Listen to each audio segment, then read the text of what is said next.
Para seguir profundizando en este tema, ¿cuáles son las dificultades que enfrentan aquellas mujeres que no pueden concebir por vía natural y cuáles son aquellas alternativas que se le presentan?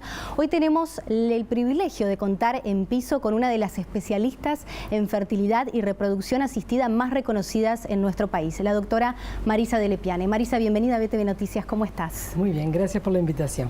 Marisa, ¿cuántas mujeres hoy? Son muchas las mujeres en nuestro país que no pueden concebir por vía natural y que se acercan en busca de una alternativa. Sí, estamos sorprendidos por el número de pacientes que acuden a consultar.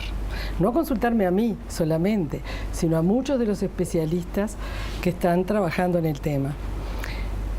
Yo que tengo unos años haciendo la especialidad, recuerdo que en la década del 90 con 1 o 2 profesionales se atendía toda la infertilidad del país. ¿Y hoy en día? Y hoy en día hay alrededor de entre 15 y 20 profesionales que trabajan exclusivamente en reproducción asistida. Ocurre con las mujeres que cada vez más postergan su maternidad y sin embargo en la medida que pasa el tiempo es más difícil concebir por la vía natural. ¿Es necesario acceder a este tipo de alternativas y tratamientos precisamente que apoyen a las mujeres cuando es difícil concebir por la vía natural? Claro, ese es el tema. Por eso te venía con una historia que viene de la década del 90. A ver.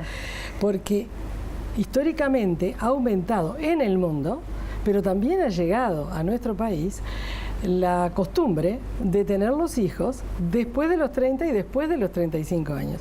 Por eso se necesitan más tratamientos de reproducción asistida. Entonces, este tema que estamos tratando hoy, que está tratando la prensa, justamente está vinculado a eso exclusivamente.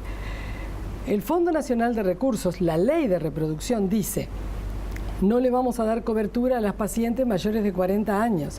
Se les avisó hace 2 años de que la ley decía eso. Y estuvieron bien las autoridades porque dieron 2 años de prórroga para que todas se apuraran y pudieran llegar a esto.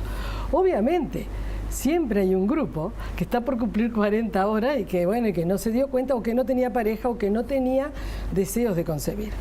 Pero la alta afluencia de gente en los consultorios de reproducción tiene que ver con la búsqueda tardía del embarazo.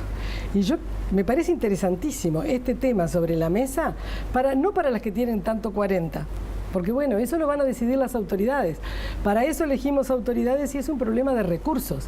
Si hubiera recursos, todas tendrían que tener coberturas. Entonces, si no hay recursos, eso no nos compete a nosotros. Pero lo que sí tienen que ponerse en alerta son las de 38 años, porque les va a llegar los 40 y no van a tener los requisitos para poder acceder. ¿Las de 38, las de 35, las de 32, consultan tarde las mujeres? Consultan tarde las mujeres porque posponen la maternidad. Las pacientes de 30, 34, 35 años están usando anticoncepción.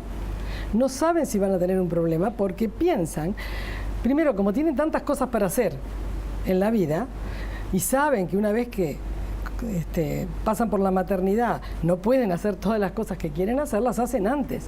Pero cuando llegan a buscar el hijo, aparece el problema. Y después no les da el tiempo. Entonces, por favor, si ustedes pueden difundir, que la gente sepa que la de 35, la de 36, la de 37, tiene que empezar ahora. Porque si no va a llegar a los 40, va a necesitar la cobertura y no la va a tener. Hay un cambio en la planificación de la maternidad. Ah, sí, hay un cambio cultural. Eso es lo que lleva a la alta demanda de tratamientos. Porque la gente, lo que estamos viviendo es, cae la fertilidad biológicamente. De acuerdo. No están enfermos. Las mujeres dejan de ser fértiles, nacemos con fecha de vencimiento, como digo yo. Entonces, a medida que se acercan a los 40, empieza a caer la tasa de fertilidad natural. Entonces recurren al tratamiento, pero no están enfermas, están grandes. Exacto. Y eso es lo que tienen que saber. La posibilidad de concebir es menor en la medida que pasan los años. En la medida que pasan los años, porque nosotros, las mujeres, nacemos en los ovarios, son contenedores de óvulos, no fabricamos óvulos. Nacemos con los óvulos que vamos a tener durante toda la vida. Entonces se gastan. Y cuando llegan a los 38, 39, 40, a los 36 años deciden buscar embarazo y no les queda reserva de óvulos. Y además los que quedan no son de buena calidad porque tienen la edad que tiene la paciente. Marisa, cuando se habla de tratamientos de reproducción asistida, de fertilidad, está esa idea de que aumenta la probabilidad de embarazo gemelar. ¿Esto también ocurre cuando aumenta la edad de la mujer? Es menos probable, pero es posible, porque estamos colocando en la mujer más grande, se le colocan 2 embriones. Y bueno, y a veces se embarazan menos las mujeres más grandes. La tasa de embarazo con los tratamientos a medida que avanza la edad decae. La gráfica hace así. Pero en los casos que se embarazan, a veces prenden 2 embriones, porque les estamos poniendo 2 embriones para aumentar la posibilidad de que logren el embarazo, porque sabemos que son embriones que tienen menos posibilidades de implantarse. A veces nos equivocamos y se implantan 2, que no es lo que queremos. Marisa, cuando se habla también de la reproducción asistida está esta idea de que los costos son muy altos, pero también está la idea de que son inaccesibles. ¿Es esto correcto? Sí, para mucha gente es inaccesible y por eso, desde que surge el Fondo Nacional de Recursos, nos sorprendemos con la cantidad de gente que no había estadísticas de eso, que evidentemente no se hacían tratamientos porque no podían acceder a los mismos y ahora pueden acceder. Entonces sí, para un sector de la población son prácticamente inaccesibles y por eso es la movida de este grupo de pacientes que realmente sienten que si no tienen el apoyo económico para poder realizarlo, no van a poder realizarlos. Marisa, ¿qué ocurre si estoy haciendo el tratamiento, tengo óvulos fecundados congelados, en el proceso quedo embarazada, pero aún conservo esos óvulos? ¿Puedo donarlos? Sí, se pueden donar, sí. Sí, se puede. ¿Cómo funciona eso? ¿Las mujeres optan por ese camino también? Sí. En realidad, no se puede legalmente descartar embriones. Bien. Tú te haces una fertilización in vitro. Tenés 4 embriones, te colocas 2, quedas embarazada, no quieres tener más hijos, te quedaron 3 embriones congelados. Entonces, ¿qué hacer con ellos? Vamos a leer a la ley.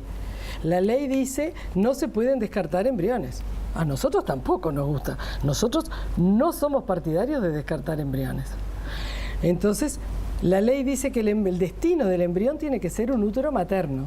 Si la señora no se lo quiere poner, la alternativa es donarlos, que es un gesto maravilloso, que nosotros cada vez que nos donan embriones nos viene una gran alegría, porque conocemos la otra parte de las parejas que no pueden acceder a los tratamientos, que no tienen óvulos ni espermatozoides, que están grandes, y como no existe transacción económica, es una donación real, resulta muy económico transferirse embriones donados. Marisa, ¿cuál es la tasa de éxito de aquellas mujeres que hoy apelan a un tratamiento alternativo de reproducción asistida? Bueno, depende de la edad. Entonces, las pacientes, tengo las cifras que me traía el celular por las dudas que me olvidara, pero me las sé de memoria. Las menores, estoy hablando de las cifras del Centro de Esterilidad Montevideo. Tú sabes que hay 3 centros de reproducción asistida. El que más número de casos ha hecho es el Centro de Esterilidad Montevideo. Le pedí a la directora del laboratorio, a la doctora Lidia Cantú, que me pasara las cifras. Y las cifras son así. Las pacientes menores de 35 años en transferencia de embriones frescos tienen 55% de tasa de embarazo. Una tasa de embarazo preciosa para el tratamiento de reproducción asistida que nunca le habíamos soñado tener, de tan bien que está funcionando. Pero si nos vamos a las pacientes entre los 35 y los 40, tienen 35% de tasa de embarazo. Y si nos vamos a las mujeres mayores de 40 años, tienen un 16% de tasa de embarazo. Esa es la razón por la cual el legislador y el administrador dice, señora, hágasela in vitro antes porque le va a salir al sistema mucho dinero y vamos a obtener bajos resultados. Usted va a pagar poco, pero no se va a embarazar. Entonces, hágalo antes. Ese es el mensaje. Marisa de Lepiane, especialista en fertilidad, muchísimas gracias por tu presencia aquí en BTV Noticias. Muy bien, gracias Malena. Hacemos una pausa y ya volvemos con más información aquí en BTV Noticias.